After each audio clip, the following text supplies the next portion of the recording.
spécialement de nous-mêmes qui me peut faire 6 ans de pied, aujourd'hui dans l'ampli. Ben, aujourd'hui, les temps longtemps, nous amenons dans une période de l'histoire que les Français qui fini prend depuis les Hollandais. Donc l'île qui sous le joug de Français, il s'appelle l'île de France. Alors, me retrouve moi ici aujourd'hui dans le jardin botanique SSR qui finit créé par un dimon en particulier, il s'appelle Pierre Poivre. Alors, nous pouvons cause de Pierre Poivre dans cette émission-là, mais aussi nous pouvons aborder une deuxième personnalité de l'époque, à l'époque française, qui était Mahé de la Bourdonnais. Alors, nous tous connaissons, qui nous apprennent beaucoup de choses dans les histoires à l'école, sur ces deux personnalités-là, mais moi, j'espérais à travers cette belle émission-là, nous sommes capables d'aller un petit peu plus en détail sur ces deux personnalités qui marquent l'histoire de Maurice.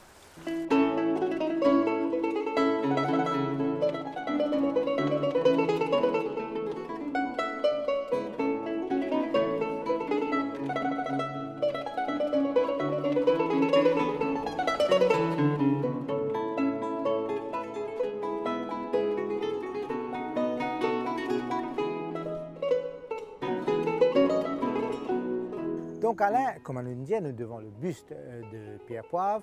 Alors, vous pensez, nous tous qui finissons à l'école, dans l'histoire de Maurice, nous apprenons un petit peu le Pierre Poivre. Mais vous pensez, nous connaissons un petit peu plus que ça, ou la meilleure personne, en tant qu'un historien qui finit apprendre par lui-même, un passionné de l'histoire de Maurice, qui a dit nous déjà sa grande personnalité qui finit marque l'histoire de Maurice. D'abord, c'est avec un grand respect et avec fierté que je peux contempler la représentation de Pierre Poivre. Parce que Pierre Poivre n'est pas juste marque l'histoire du pays, hein, mais il aussi marque le cours des choses à l'époque, l'histoire mondiale. Hein, parce qu'il ne fallait pas oublier que Pierre Poivre a contribué énormément pour casser le monopole qui ban néerlandais tient sur les épices. Et Dieu sait combien les épices sont extrêmement précieux à l'époque et comment nous, dans Maurice, nous comptons nous les épices. Et c'est grâce à lui, et c'est un peu grâce à ça l'endroit que nous trouvons dans Pamplemousse là, qui nous est là, les épices un petit peu partout accessibles à travers le monde. Et nous commençons un petit peu au début, vous pensez que nous tous connaissons que Pierre Poivre est né à Lyon. Oui, en fait, Pierre Poivre est né à Lyon le 23 août 1719. Et il est bon de souligner là qu'il est né dans le siècle des Lumières. Il s'est appelé lui-même philosophe, hein, et d'ailleurs, il tient une grande philosophie de vie. Ceci étant, il est né dans une famille de négociants en soierie. Et là, il présente des dispositions d'esprit très, très vives. Le fait qu'après, Banna finit mettre très jeune dans le séminaire de la Croix-Rousse. Ensuite, il finit envie, comment dire, pousser un petit peu plus loin. Maintenant, il a voulu à Paris. Et là, il rentre comme missionnaire à 21 ans. Je t'avoue à Canton, en Chine, pour lui évangéliser. Vous pensez, il finit apprendre un peu le mandarin à l'époque? Ah oui, Pierre Poivre, tu causes plusieurs langues, hein? On va y venir. Hein? Et donc, les temps liés à le canton, ben, le transit quelque part, ben, on a fini de lire une lettre pour lui remettre au responsable à Canton. Et quand il rentre Canton, l'État lui donne sa lettre là, alors maintenant on lui met dans la prison. Et dans la prison là-bas, Pierre Poivre, pas perdu profondeur. Hein? Tellement il y a un jeune homme intelligent, il cause d'autres langages et il apprend aussi un petit peu plus dans notre culture, etc.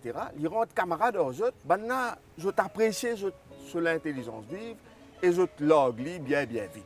Maintenant, à Voili, dans un endroit appelé Cochinchine, qui aujourd'hui c'est le Vietnam actuel. Il reste un peu à Cochinchine et en même temps, soi-disant, il peut convertir, mais il peut aussi observer la botanique, dessiner un plan. Et donc, c'est avec un crayon et une base qu'il a pu dessiner un plan qu'il y trouvait, etc. Maintenant, il remarque qu'il est beaucoup plus intéressé avec la botanique et la religion. Alors, qui est arrivé d'un élève, on a dit comme ça, mais réavoler l'Europe pour, comment dire, sans direction. Recadrer un petit coup. Le chemin quand il prend bateau, il peut retourner Retourne en l'Europe. France, oui. Des affaires, ça ne coûte là. Ben, anglais attaque ce bateau. Et là, il prend un tournant définitif de la vie. Dans la guerre, il ramasse un coup de canon dans les bras droits. Les bras, allez, il reste 24 heures comme ça. Et les affaires là commencent à développer la gangrène, ils coupent les bras. Les temps coupent les bras. D'après où Pierre Poivre, il sombre dans la dépression. Pas du tout, je pensais qu'il découvert un deuxième, sa passion-là revient encore plus fort. Exactement, les temps coupent sur les bras. Il est content au contraire. Il est content, il dit que c'est un signe du destin. Parce que longtemps, on besoin les bras droits pour qu'on m'a dit on demande sacrément. Alors, il dit qu'à ce là Il est obligé à aller en botanique. Il est obligé, comment dire, quitte sa vocation de prêtre, mais il est religieux, hein, il est très religieux. Et il dit aussi, je ne pourrai plus peindre. Retenir ça bien, il dit, je ne pourrai plus peindre, mais ce n'est pas le cas. Il peut peindre avec les bras grosses après. Et après, ben là, prend-lui, je avoué prisonnier à Batavia. Batavia qui est retourné, c'est dans l'histoire qui nous peut causer à l'époque. Batavia tient l'endroit très important, non seulement pour les Hollandais, mais pour les Français aussi. Ben oui, pour tout le monde qui a envie dans sa région-là, parce que c'est là qu'on gagne les épices. Et ben Hollandais, là, les prisonniers là, à Batavia. Mais tellement on connaît Pierre Poivre, c'est un monde sympathique, il cause à tout le monde, il prend renseignement, il guette, il observe. Et là, il comprend qu'il base là, ces pistes-là, là, il a envie qu'on prend plus, il ramasse renseignement, il y allait. L'État, il retourne en France, il négocie là-bas pour être capable de venir travailler pour la Compagnie des Indes dans les pays du sud-est asiatique, pour lui casser sa monopole qui est hollandais, qui est dans les épices là, pour lui ramener les épices, pour lui acclimater les épices autre part, pour que tout le monde soit capable de profiter, avant tout, de base, de pays qui est contrôlé par la France et la France. Et justement, ça à l'époque-là, c'est là quand il rentre dans sa région du sud-est asiatique là, ce passion prend quoi un plus grand essor? Parce qu'il est pour bien atterrir dans l'île de France éventuellement. Exactement. Comment il atterrit dans l'île de France? Et là, quand l'histoire, pas une coïncidence, hein, il joignent la Bourdonnais. Alors nous peut Maé de la Bourdonnais là. Là, nous cause Maé de la Bourdonnais. Il joignent Maé de la Bourdonnais. Il prend un bateau et Maé de la Bourdonnais. Vient dans l'île de France parce que c'était une base que tu obligé d'arrêter ça. Hein. Il vient de Maurice en 1746. Il trouvait, il dit, Maurice, c'est un endroit idéal pour acclimater les plants. Les épices, les temps il retourne en France, il explique ça projet là, un responsable français. Il dit, il a envie qu'on m'a dit, vient comme une espèce d'agent secret dans... Un James Bond de l'époque. Ouais, une espèce d'agent secret dans le sud-est asiatique.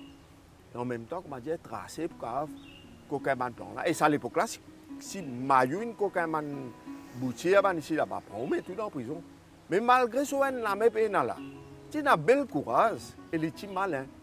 Dans les là, il donne un poste dans les Indes, comment dire, dans le comptoir là-bas, quand il est capable d'opérer.